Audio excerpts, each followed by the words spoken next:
The stable door was already closed when Eli Mercer stepped inside, and for one terrible second it looked like he was the reason it had been shut. A young girl sat on the straw with her knees pulled tight to her chest, wearing nothing but a torn, filthy shirt that barely covered her thighs. Sunlight cut through the cracks in the boards and landed across her bare legs, showing bruises and shades of yellow and purple that hadn't had time to fade. She flinched when Eli's shadow fell over her, as if she expected the next blow to come from him. Eli removed his hat slowly, careful not to startle her. He noticed the door latch first. It had been fastened from the outside. He noticed the iron ring bolted into the wall next, and the short length of chain lying in the straw. Then he saw the marks on her wrist. She tried to speak, failed, swallowed, and forced the words out in a cracked whisper. "My father. 3 times a day." Her eyes flicked toward a wooden post beside her. 3 shallow cuts had been carved into it with a knife.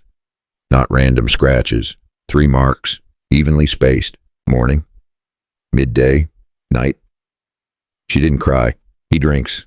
Then he comes, and he locks the door. The heat inside the stable felt thicker than the air outside. Eli felt something shift in his chest that had nothing to do with anger and everything to do with shame. He had known Silas Whitfield for years, a small-time horse trader with a taste for whiskey and cards at the Long Branch Saloon in Dodge City. Silas had told him his daughter was sickly and unstable. Folks in town said his debts were getting loud, and a girl's name on a deed could quiet them. What Eli saw in that stall was neither sickness nor madness. It was control. The girl's name was Clara Whitfield, 18, old enough to know her own mind, but in Ford County an unmarried daughter still lived under a father's long shadow, and she watched Eli the way a trapped animal watches a man holding a rope, just waiting to see which side of the rope he stood on. Outside, boots crunched on gravel. Silas Whitfield was coming back from the well. If Eli walked away now, Clara would count 3 more marks before the day was over. If he stepped between father and daughter, he would be stepping into a fight that Dodge City law might not see his way. Eli had seen a drunk man ruin a home once before, and he'd hated himself for staying quiet. He wasn't about to do that again. So here's the question that still hangs over that summer afternoon. When a man finds a girl locked in a stable by her own father, does he follow the law or does he break it? Silas Whitfield stopped 3 steps from the stable door when he saw Eli standing there. Silas set his bucket down and he smiled, but it didn't reach his eyes. "She gets dramatic in the heat," he said, wiping his mouth with the back of his hand. "Girl's got a wild streak." Eli didn't answer right away. He stepped just enough to block the view into the stall. Not aggressive, just firm. "She's locked in," Eli said. Silas shrugged like it was nothing. "She runs off. I keep her close. That's called raising a child." Clara didn't move, didn't cry, didn't defend herself. Eli had come for a bay gelding and found a girl instead. He spoke calm, the way men do when they're about to test another man's temper. "I'll take the gelding," Eli said, "and I'll hire her for the drive back to my ranch. Need an extra pair of hands. I'll pay fair." Silas's smile thinned. "She ain't for hire. She ain't livestock either," Eli replied. That did it. Silas lunged. No warning, just whiskey breath and fists.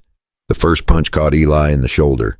The second never landed. He wasn't quick like a young gun, but he was steady. He caught Silas by the shirt, drove him back into the stable wall, and the whole place shook with the impact. A horse kicked inside its stall. Dust filled the air. Silas swung wild. Eli kept it tight. One solid hit to the ribs. One shove that sent Silas stumbling into a feed barrel. Clara moved then. Not much. Just enough. She grabbed a handful of straw and flung it into her father's face. It wasn't heroic. It was desperate. And it was enough. Eli reached for the outer latch key hanging from a nail. He unlocked the stall door. Silas coughed and tried to rise. Eli stepped between him and the girl. "If I hear you've laid a hand on her again, I'll come back with the law, and I won't come alone." Minutes later, Eli's wagon rolled away from the Whitfield place. Claire sat beside him, wrapped in an old canvas coat. She didn't look back. Behind them, Silas stood in the yard, eyes cold, already thinking, not about revenge with fists, about revenge with law. And Silas Whitfield knew exactly how to use that. Now, before we ride any farther into this dust and trouble, go ahead and subscribe if you haven't already. Pour yourself a cup of coffee or tea. Settle in and tell me what time it is where you're listening from, because what Silas does next won't just test the law. It's going to test whether Dodge City believes a girl who says 3 simple words or a father who calls it discipline. Eli's wagon carried them out of Dodge City before the sun had time to cool. Eli didn't press her with questions.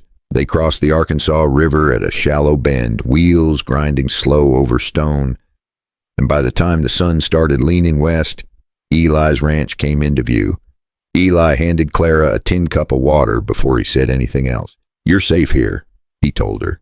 She nodded, and her eyes went distant, like she was already counting the hours, that first evening when the sun dipped low and the shadows stretched long. Clara stiffened. It was one of the hours, Eli noticed. He didn't mention it. Instead, he asked her to help him carry feed to the horses. "Keep moving. Keep breathing. Break the clock." When the moment passed and no one came through a locked door, something small shifted in her shoulders. Not trust. Not yet. But maybe a crack in the fear. The next morning, Eli rode into Dodge City and stopped by the sheriff's office. Tom Callahan was inside, boots on his desk, hat tipped back. Tom listened without interrupting. Lock stall. Marks on wrists. 3 times a day. Tom rubbed his jaw slow. "You stepped into something," he said. "I know," Eli replied. Tom leaned forward then, voice low. "Silas filed a complaint this morning. Says you kidnapped his daughter, and men at the Long Branch owed him favors." There it was. Not a fist. Paper. Law. Silas hadn't chased them down the road. He'd gone straight to town, straight to the badge. Tom wasn't accusing, but he wasn't smiling either. "In this county," Tom said carefully, "a father still carries weight." Eli nodded. He understood. Out here, blood often spoke louder than bruises. When Eli returned to the ranch that afternoon, he found Clara standing by the fence, watching the horizon like she expected dust to rise at any second. But she must have felt it in the air, because just before sunset, she said something that made Eli's stomach tighten. "He won't stop," she whispered. And in the distance, far down the road leading from Dodge City, a thin line of dust had begun to climb into the summer sky. The dust line grew thicker as it came up the road. Clara saw it before Eli said a word. She didn't panic. That was the strange part. She just went still, like someone who had spent years learning there was no use running. Eli stepped off the porch and rested one hand on the fence rail. He counted 3 riders. Silas in front. 2 men behind him from town, both the kind who spent more time leaning on saloon walls than working honest fences. No badge in sight, not yet. They pulled up hard in the yard. Silas swung down from his saddle, eyes bright and mean. "You got something that belongs to me," he called out. Eli didn't raise his voice. "She ain't a saddle." One of the other men spat in the dirt. "This don't need to be ugly," he said. Though it already was, Claire stepped out onto the porch. She stayed behind Eli, but she didn't hide. That mattered. Silas saw it too. For a moment his mask slipped. Not anger, control. The kind of man loses when the person he's been breaking stops bending. "You think he'll keep you?" Silas snapped at her. "You think this old rancher wants your trouble?" Eli didn't look back at Clara. He kept his eyes on Silas. "You filed a complaint," Eli said evenly. "Sheriff knows where she is. We can ride into Dodge City and settle it proper." Silas laughed. "Settle it here," he said, and stepped forward. It happened fast. A shove, a swing. One of the hired men tried to circle wide toward the porch. Eli moved first. He drove his shoulder into Silas, sending both of them into the dust. No gunfire, just fists and breath and grit between teeth. Silas fought wild, angry, desperate. Eli fought steady. One clean punch split Silas's lip. Another knocked him flat on his back. The second man backed off when Clara grabbed a fence post and shouted for them to stop. Shouting, strong, and that changed something. Silas lay there, staring up at the sky, chest heaving. You don't understand, he muttered. Blood at the corner of his mouth. She signed it. Eli froze. Signed what? Silas's eyes flicked toward Clara. Too late. A crack in the story. A mistake. The other two writers exchanged a look. Now it wasn't just about a runaway daughter. It was about paper. About something written down. Silas pushed himself up, wiping blood with the back of his hand. This ain't over, he said, voice low now. You want law? Fine. Let's bring it to town. He mounted up without another word. The three riders turned back toward Dodge City.